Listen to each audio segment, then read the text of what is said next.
क्या आप जानते हैं कि एक बार बाल हनुमान पूरे सूर्य को ही खाने निकल पड़े थे? सुनने में यह बात अजीब लगती है, लेकिन इसके पीछे छिपी है एक अद्भुत कथा जिसने पूरे देवलोक को हिला दिया था। बहुत समय पहले की बात है। हनुमान जी बाल अवस्था में थे। वे अत्यंत चंचल, निडर और असीम शक्तियों से भरपूर थे। उनकी ऊर्जा का कोई अंत नहीं था। वे जंगलों में खेलते, पहाड़ों पर दौड़ते और आकाश में उड़कर नई नई चीजें खोजते रहते थे।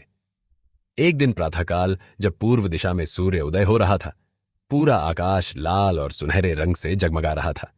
बाल हनुमान ने ऊपर देखा। उन्हें उगता हुआ सूर्य एक विशाल, चमकदार और रस से भरा लाल फल दिखाई दिया। उन्होंने मन ही मन सोचा, वाह, कितना सुंदर फल है।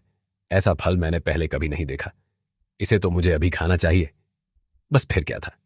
बाल हनुमान ने एक विशाल छलांग लगाई और सीधे आकाश की ओर उड़ चले। उनकी गति इतनी तेज थी कि बादल उनके पीछे छूट गए। पक्षी आश्चर्य से उन्हें देखते रह गए। जैसे जैसे वे ऊपर बढ़ते गए, सूर्य और भी निकट दिखाई देने लगा। उधर सूर्यदेव ने देखा कि एक दिव्य बालक उनकी ओर तेजी से बढ़ रहा है। उन्हें समझ नहीं आया कि यह कौन है और इतनी तेज गति से उनकी ओर क्यों आ रहा है। कुछ ही क्षणों में देवलोक में हलचल मच गई।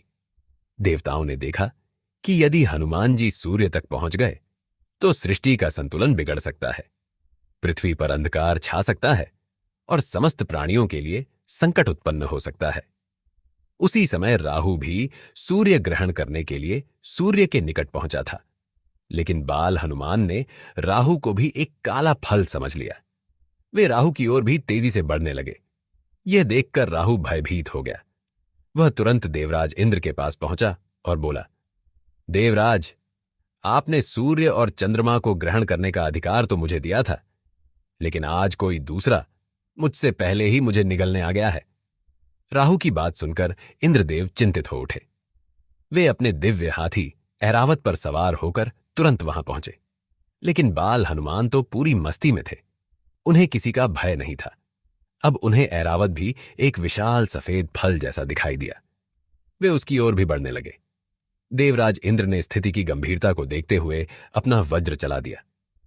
वज्र सीधे बाल हनुमान की ठोड़ी पर लगा। आघात इतना शक्तिशाली था कि वे आकाश से नीचे गिर पड़े। उनकी ठोड़ी गंभीर रूप से घायल हो गई। कहा जाता है कि इसी कारण उनका नाम हनुमान पड़ा, क्योंकि संस्कृत में हनु का अर्थ ठोड़ी होता है। जब यह समाचार पवन देव तक पहुंचा तो वे अत्यंत क्रोधित हो गए। अपने प्रिय पुत्र को घायल देखकर उन्होंने पूरी सृष्टि से वायु का प्रवाह रोक दिया। धीरे धीरे पृथ्वी पर संकट छाने लगा। मनुष्य, पशु, पक्षी, देवता सभी श्वास लेने के लिए व्याकुल हो उठे।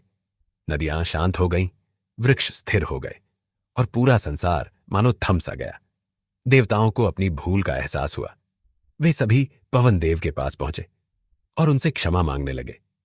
ब्रह्मा जी स्वयं वहां आए और उन्होंने बाल हनुमान को स्पर्श कर उन्हें स्वस्थ कर दिया। इसके बाद सभी देवताओं ने मिलकर हनुमान जी को अनेक दिव्य वरदान दिए। ब्रह्मा जी ने उन्हें अजेय होने का आशीर्वाद दिया। इंद्रदेव ने कहा, आज के बाद मेरा वज्र भी तुम्हारा कुछ नहीं बिगाड़ पाएगा। सूर्यदेव ने उन्हें ज्ञान, बुद्धि और विद्या का वरदान दिया। वरुण देव ने जल से सुरक्षा का वरदान दिया। यमराज ने उन्हें दीर्घायु और निर्भयता का आशीर्वाद दिया। कुबेर ने उन्हें अद्भुत बल और वैभव का वरदान दिया। इस प्रकार बाल हनुमान केवल शक्तिशाली ही नहीं, बल्कि सभी देवताओं के प्रिय बन गए। समय बीतता गया। यही बालक आगे चलकर भगवान श्री राम का परम भक्त बना। इन्होंने समुद्र लांघा, माता सीता का पता लगाया, लंका दहन किया और संजीवनी लाकर लक्ष्मण जी के प्राण बचाए। उनकी भक्ति, साहस और निस्वार्थ सेवा के कारण आज भी करोड़ों लोग उन्हें श्रद्धा से स्मरण करते हैं। यह कथा हमें सिखाती है कि ईश्वर द्वारा दी गई शक्ति का उपयोग सदैव धर्म, सेवा और भक्ति के मार्ग पर करना चाहिए। सच्ची महानता केवल बल में नहीं होती, बल्कि विनम्रता, समर्पण और अच्छे कर्मों में होती है। और यही कारण है कि आज भी संपूर्ण विश्व श्रद्धा से गाता है, जय हनुमान ज्ञान गुण सागर, जय कपीस तिहु लोक उजागर। अगर आप भी हनुमान जी के भक्त हैं तो कमेंट में लिखिए, जय बजरंग बली। जय बजरंग बली।